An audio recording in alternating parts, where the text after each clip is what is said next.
Assalamualaikum warahmatullahi wabarakatuh. Om Swastiastu, Namo Buddhaya, Salam, Salam Sejahtera, Salam Kebajikan. Masih bersama kami di sini buku siswa anak sekolah yang akan senantiasa selalu menemani teman-teman di dalam belajar bersama mengenai soal-soal P3K keguruan. Edisi kali ini kita akan belajar bersama mengenai soal-soal P3K untuk kompetensi PPKN, keguruan PGSD. Namun sebelum lanjut, mari kita berdoa sejenak agar apa yang kita bahas pada kesempatan ini memberikan manfaat untuk kita bersama. Soal yang pertama. Nilai Pancasila salah satunya adalah nilai praksis yang merupakan implementasi Pancasila dalam kehidupan sehari-hari. Salah satu contoh ketika terjadi musibah gempa bumi, banyak relawan membagikan nasi bungkus untuk korban bencana alam tersebut. Aktivitas tersebut merupakan pelaksanaan nilai praksis Pancasila untuk sila A. Ketuhanan Yang Maha Esa, B. Kemanusiaan yang adil dan beradab, C. Persatuan Indonesia, D. Kerakyatan dipimpin oleh hikmat bijaksanaan dalam permusyawaratan perwakilan, E. Keadilan sosial bagi seluruh rakyat Indonesia. Kita lihat pembahasannya. Nah, jadi berhubungan dengan nilai Pancasila, ini dalam ideologi Pancasila itu mengandung 3 nilai. Yang pertama nilai dasar Pancasila itu sendiri, yang kedua nilai instrumental, dan yang ketiga nilai praksis. Nilai dasar itu merupakan nilai yang tercermin langsung dari dasar Pancasila itu sendiri. Kelima hakikat nilai dasar ini yaitu ketuhanan yang Maha Esa, kemanusiaan, persatuan, kerakyatan, dan keadilan. Ini merupakan 5 nilai dasar dari Pancasila itu sendiri. Kemudian yang kedua ada nilai instrumental.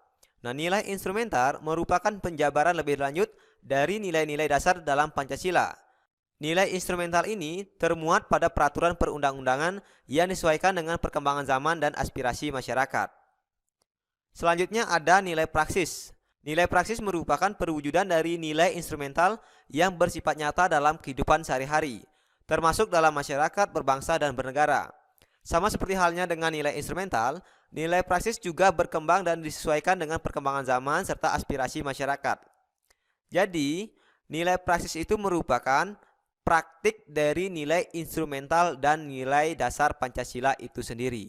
Nah, sesuai soal di sini, ketika terjadi musibah gempa bumi, banyak relawan membagikan nasi bungkus untuk korban bencana alam tersebut. Nah, aktivitas ini merupakan pelaksanaan nilai praksis pada Pancasila keberapa? Nah, di sini jawaban yang tepat untuk pertanyaan ini yaitu yang B, kemanusiaan yang adil dan beradab. Karena di sini ketika kita saling tolong menolong, yaitu seperti menolong korban yang bencana alam, itu merupakan sifat dari manusiawi yang memiliki etika luhur atau berbudi pekerti luhur, yaitu beradab. Nah, ini merupakan kata kuncinya ketika kita menolong seseorang, itu berarti kita sudah memiliki etika atau adab. Maka jawaban yang tepat yaitu yang B, kemanusiaan yang adil dan beradab. Seringkali kita ragu dalam memilih antara sila kedua dan sila kelima. Nah, jadi begini. Kalau pada sila kedua, itu berarti hubungan antara manusia dengan manusia lainnya, antara seorang individu dengan individu lain dalam konteks yang adil dan beradab. Ada kata beradab. Beradab misalnya saling sopan santun lah, beretika lah, atau lain sebagainya yang masih dalam konteks beradab. Seperti di sini kan menolong. Menolong itu kan masih manusiawi yang memiliki adab etika. Nah, ini berarti dia masuk ke sila kedua. Berbeda dengan sila kelima. Kalau sila kelima itu berhubungan dengan keadilan sosial bagi seluruh rakyat Indonesia. Jadi pada sila kelima ini tidak berbicara individu dengan individu, tapi sudah mencangkup masyarakat luas. Ini perbedaannya. Nah, untuk penjelasan lebih lanjut mengenai pengamalan dari sila-sila ini akan kita bahas di video berikutnya. Soal berikutnya. Perhatikan pernyataan berikut ini. 1. Mengikuti ekstrakurikuler. 2. Menghormati guru dan mentaati peraturan sekolah. 3. Mendapatkan perhatian guru. 4. Melaksanakan piket kelas. Pernyataan yang tepat mengenai pelaksanaan kewajiban di sekolah adalah A. 2 dan 4, B. 1 dan 2, C. 1 dan 4, D. 2 dan 3, E. 3 dan 4. Nah, untuk soal ini mungkin teman-teman sudah mengetahui apa jawabannya, karena ini berhubungan dengan hak, kewajiban, dan tanggung jawab. Tapi kita akan bahas lagi. Nah, hak dalam Kamus Besar Bahasa Indonesia itu salah satu artinya yaitu memiliki atau kepunyaan. Maka dapat disimpulkan bahwa hak adalah segala sesuatu yang harus dimiliki atau didapat oleh seseorang. Tentunya ketika dia sudah melakukan suatu kewajiban.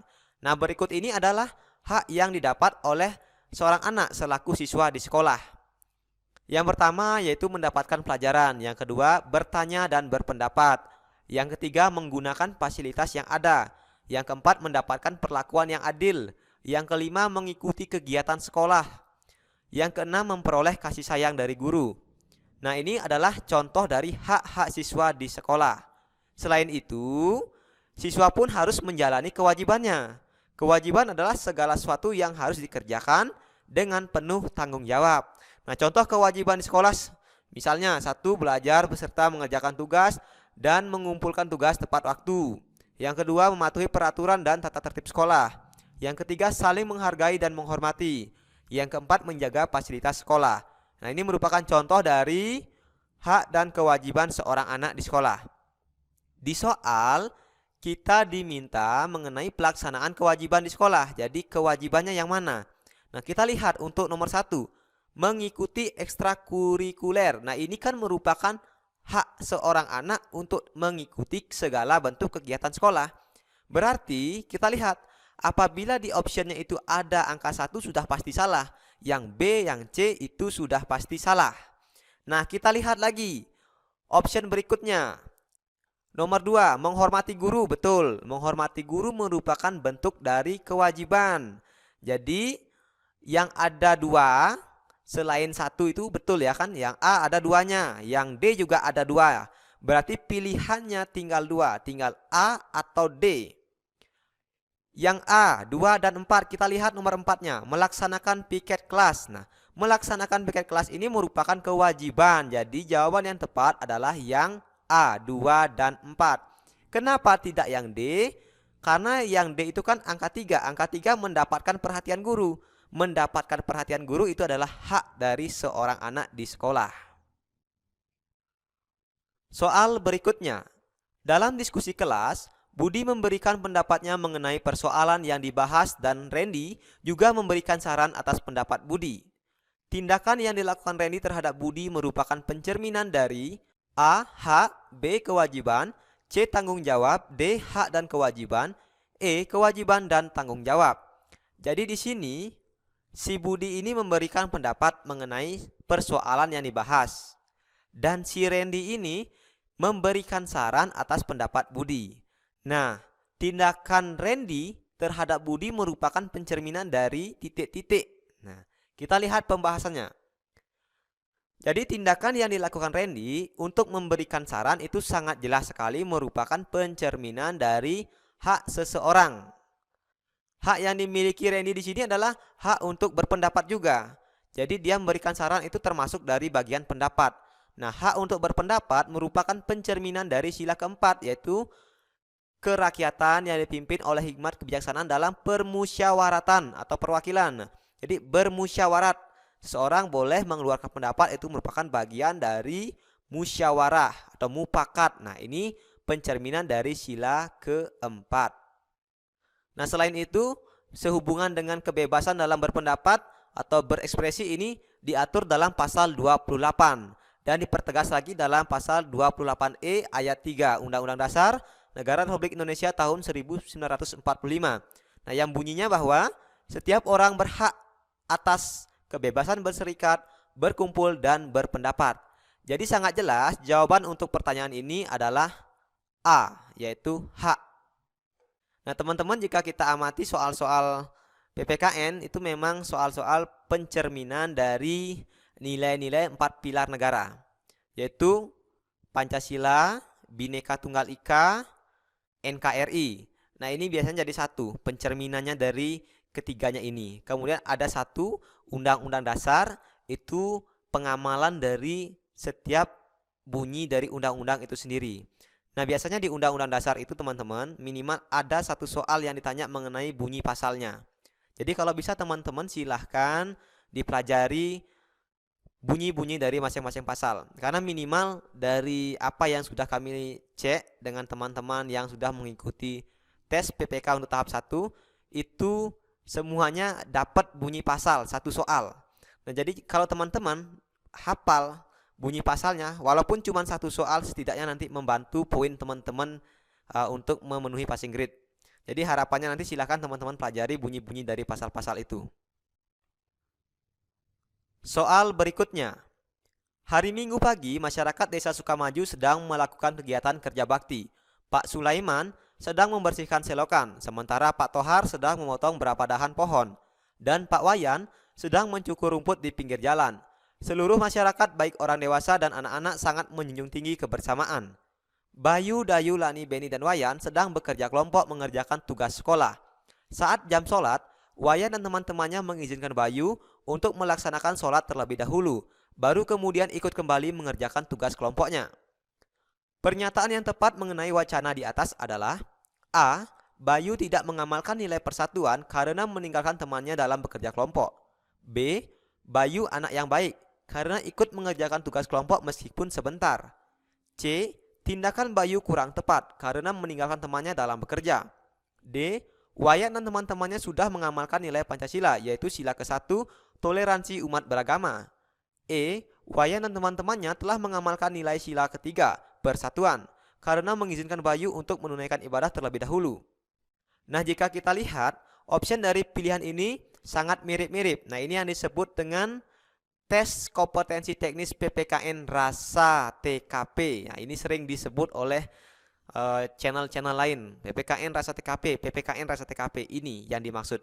Memang soal-soal seperti ini merupakan pengamalan dari yang sudah kita bilang tadi, dari Pancasila, Bhinneka Tunggal Ika, dan NKRI. Ini pengamalannya dalam kehidupan sehari-hari.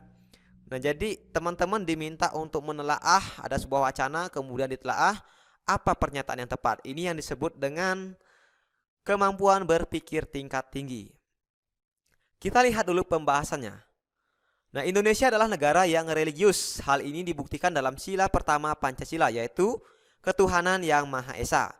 Dari ilustrasi di atas, tampak Wayan dan teman-temannya telah mengamalkan sila keberapa? Tentu sila ke-1 Pancasila, yaitu pengamalan saling menghormati dan toleransi antar umat beragama.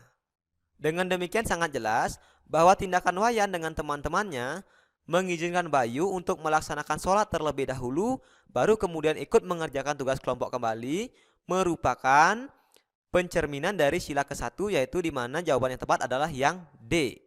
Wayan dan teman-temannya sudah mengamalkan nilai Pancasila, yaitu sila ke-1, toleransi umat beragama. Nah, sehubungan dengan toleransi umat beragama ini, atau kebebasan dalam beragama dijamin dalam Undang-Undang tahun 1945 pasal 29. Nah, yang menyatakan bahwa negara berdasarkan atas ketuhanan yang Maha Esa, dan negara menjamin kemerdekaan tiap-tiap penduduk untuk memeluk agamanya masing-masing dan beribadat menurut agamanya dan kepercayaannya itu. Nah, ini adalah bunyi dari pasal 29 Undang-Undang Dasar 1945. Soal berikutnya. Perhatikan pernyataan-pernyataan berikut ini. 1. Melakukan pemilihan umum untuk memilih kepala daerah. 2. Membayar pajak tepat pada waktunya. 3. Mentaati peraturan dan rambu-rambu lalu lintas. 4. Bekerja bakti di lingkungan masyarakat. 5. Menolong tetangga yang sedang kesusahan. Tindakan yang tepat berkaitan dengan pengamalan Undang-Undang Dasar 1945 adalah A. 1, 2, dan 4, B. 1, 4, dan 5, C. 1, 2, dan 3, D. 3, 4, dan 5, E. 2, 3, dan 4. Nah, kita lihat dulu pembahasannya. Jadi, Undang-Undang Dasar 1945 merupakan konstitusi nasional yang berlaku di seluruh wilayah Negara Kesatuan Republik Indonesia. Di sini pertanyaannya kan tindakan yang tepat berkaitan dengan pengamalan Undang-Undang Dasar 1945. Ada beberapa pernyataan, kemudian kita diminta mana tindakan yang tepat berkaitan dengan pengamalan Undang-Undang Dasar ini. Nah, ingat, Undang-Undang Dasar 1945 merupakan konstitusi nasional yang berlaku untuk seluruh wilayah Negara Kesatuan Republik Indonesia. Kita lihat dari pernyataan ini, mana yang berlaku untuk nasional? Tentu yang berlaku untuk nasional adalah 1. Mentaati ketentuan membayar pajak, 2. Ketentuan mentaati peraturan lalu lintas, dan 3. Pemilihan umum. Nah, ini adalah merupakan pencerminan dari bentuk penerapan konstitusi Undang-Undang Dasar agar berlaku di seluruh wilayah Negara Kesatuan Republik Indonesia. Jadi, yang nomor 1 melakukan pemilihan umum betul, nomor 2 membayar pajak betul, nomor 3 mentaati peraturan rambu-rambu lalu lintas betul juga. Dan yang keempat bekerja bakti di lingkungan masyarakat. Nah, nomor 4 ini tidak. Karena ketentuan pekerja bakti itu kan tidak mencangkup nasional, tapi sesuai dengan daerah masing-masing atau wilayah masing-masing. Kemudian menolong tetangga yang sedang kesusahan. Nah, ini juga tidak termasuk dalam lingkup nasional. Maka yang ada 4 dan 5 sudah pasti salah. Nah, kita lihat option yang A itu ada angka 4 pasti salah. B juga ada angka 4 pasti salah. D juga ada angka 4 pasti salah. E juga ada angka 4 pasti salah. Jadi yang benar adalah yang C, 1, 2, dan 3. Nah, jadi seperti itu teman-teman. Ketika kita menjawab pertanyaan-pertanyaan semacam ini, kita lihat konteks pertanyaannya dulu. Karena kalau dari segi pernyataannya semuanya bagus-bagus nih. 1, 2, 3, 4, 5 bagus-bagus. Tapi konteks pertanyaannya mana yang merupakan pengamalan dari Undang-Undang Dasar 1145 ini. Jadi jawabannya pasti yang sangat tepat adalah yang C. Karena berlaku secara nasional. Soal berikutnya. Keluarga Pak Budi dan Pak Halik akan melangsungkan acara pernikahan anaknya. Pak Budi memiliki kebudayaan adat istiadat Jawa dan Pak Halik memiliki kebudayaan adat istiadat Sunda. Mereka berdua menyepakati akan melangsungkan acara pernikahan anaknya dengan mengambil salah satu kebudayaan adat istiadat saja. Pernyataan yang tepat sesuai dengan ilustrasi di atas adalah A. Kedua pihak mempelai belum menghargai kebudayaan nasional. B. Mempelai pihak Pak Halik tidak menghargai kebudayaan Jawa. C.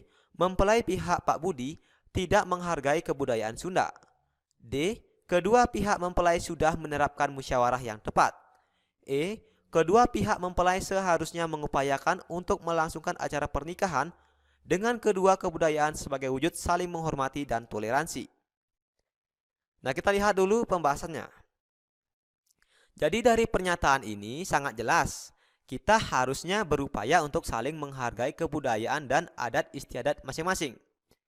Jadi apabila ada 2 kebudayaan atau lebih, maka harapannya kita harus saling menghargai dan menghormati kebudayaan itu. Tapi di sini pada teks itu Pak Halik dan Pak Budi memiliki kebudayaan yang berbeda dan mereka akan melangsungkan acara kedua pernikahan anaknya ini dengan salah satu kebudayaan saja. Salah satu adat istiadat saja. Tentu tindakan ini tidak tepat karena belum menghargai kebudayaan masing-masing. Jadi jawaban yang A pasti tidak tepat, yang B juga tidak, yang C juga tidak. Tinggal yang D dan yang E, mana yang paling tepat? Apa yang D atau yang E? Nah, saling menghargai kebudayaan adat istiadat itu merupakan pengamalan dari sila kedua, kemanusiaan yang adil dan beradab. Dengan demikian, sudah seharusnya kedua pihak keluarga mempelai ini mengupayakan pelaksanaan pernikahan anaknya dengan kedua kebudayaan adat istiadatnya sebagai bentuk sikap toleransi atau saling menghormati. Maka jawaban yang tepat itu yang E. Kenapa tidak yang D? Nah, yang D ini kan kedua pihak mempelai sudah menerapkan musyawarah yang tepat. Memang kata musyawarah itu kan sangat tepat sebenarnya karena ada di wacana itu mereka berdua menyepakati. Menyepakati berarti dia sudah bermusyawarah. Tetapi ingat, di sini lebih ditekankan pada konteks adat istiadat setempat. Nah, jadi konteksnya itu berhubungan dengan budaya masing-masing. Ini merupakan penerapan dari sila kedua. Jadi lebih ditekankan lagi kita harus saling menghormati antar kebudayaan masing-masing. Maka jawaban yang D itu tidak kita pilih. Jadi yang E yang paling tepat. Nah, ini ada beberapa ringkasan tipe soal yang sering keluar. Nah, ini sudah dikumpulkan dari FR teman-teman. Nah, itu yang pertama bunyi dan makna dari masing-masing sila-sila Pancasila. Kemudian mengenai pengamalan nilai sila-sila Pancasila.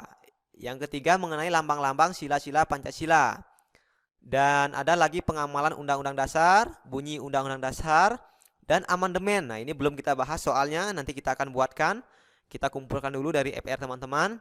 Kemudian ada makna masing-masing alinea, penerapan azas kebinekaan dan NKRI, kemudian makna proklamasi kemerdekaan. Nah, ini merupakan materi dari FR teman-teman yang sudah keluar atau yang sering keluar di tahap 1. Silahkan nanti teman-teman pelajari materi-materi ini. Nah, cukup sekian dulu untuk pembahasan soal-soal kali ini. Semoga apa yang kita bahas pada kesempatan ini memberikan manfaat untuk kita bersama. Jadi kita belajarnya sedikit-sedikit saja, yang penting apa yang kita pelajari pada kesempatan ini bisa kita serap. Karena kalau kita belajar banyak-banyak tapi tidak kita serap itu percuma. Yang penting kita dapat belajar setiap harinya. Dan untuk teman-teman yang sedang berjuang pada seleksi P3K ini, saya doakan semoga diberi kemudahan dan kelancaran serta membuahkan hasil yang baik. Akhir kata saya ucapkan terima kasih dan sampai jumpa lagi di video berikutnya.